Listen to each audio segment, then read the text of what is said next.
Horror is in its renaissance era, and I love it. I don't just mean slasher flicks or jump scare filled popcorn movies, though those can be fun. I'm talking about a horror that's psychological, thoughtful, and beautifully terrifying. I love horror. I love fear. I love the way horror makes us comfort parts of ourselves we don't always want to face. Today, I want to explore my love for the horror genre, why I think we're in the golden age of horror right now, and why so many people often misunderstand or mislabel horror entirely. More importantly, I want to talk about how to write horror effectively and why horror means something. To do that, I'll be focusing on some of the best modern examples of horror filmmaking.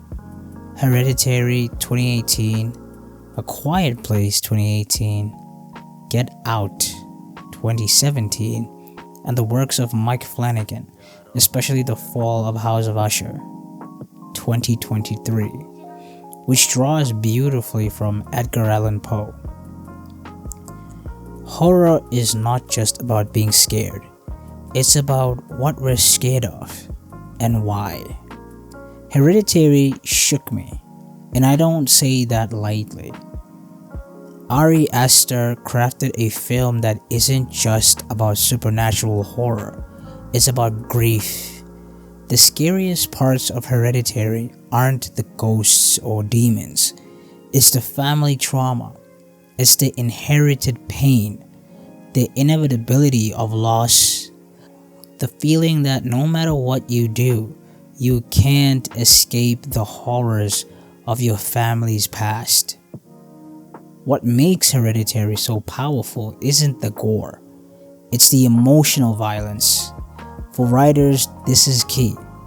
The most effective horror doesn't just scare, it devastates. It digs into the audience's psyche, forces them to confront fears they didn't even know they had. Horror, at its best, is personal, and that's what makes it timeless. Then you have something like A Quiet Place.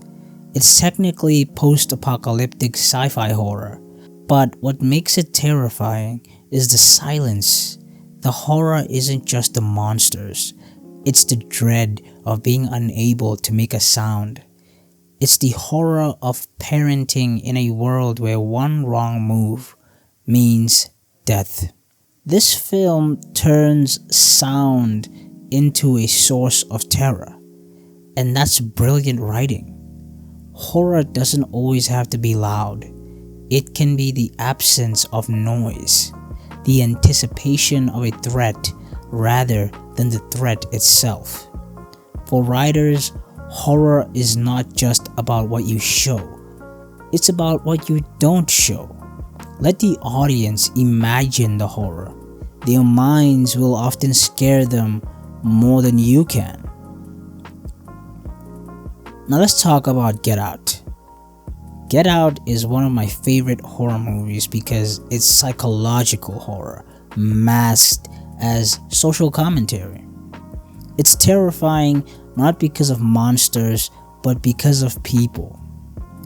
Jordan Peele took racism and transformed it into a literal horror scenario. But the brilliance of Get Out is how familiar everything feels.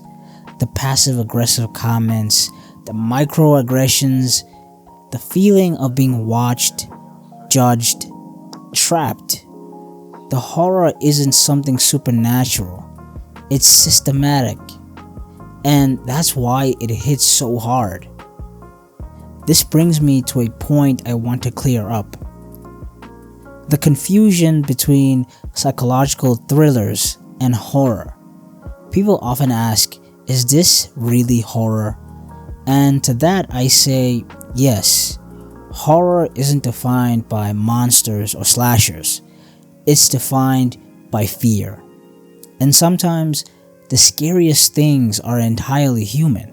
And then there's Mike Flanigan, one of the best modern horror directors.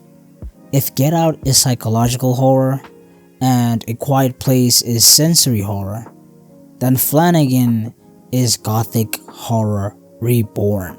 The Fall of the House of Usher is the perfect example of adapting old horror, Edgar Allan Poe's works, into something relevant for today. Greed, power, addiction, family curses.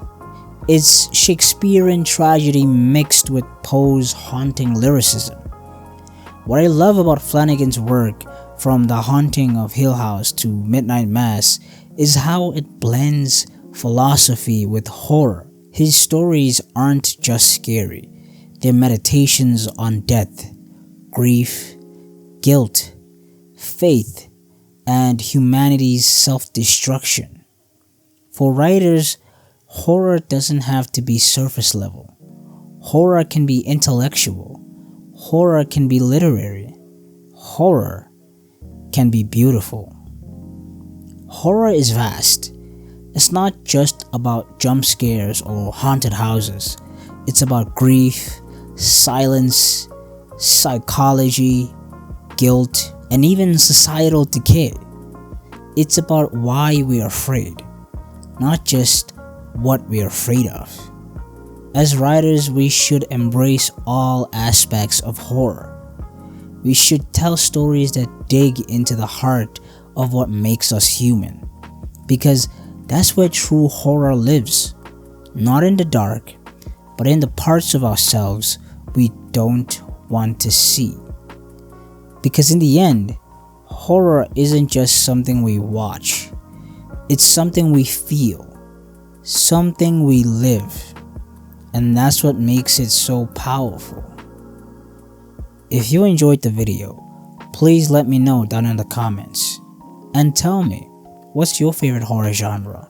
What's your favorite movie?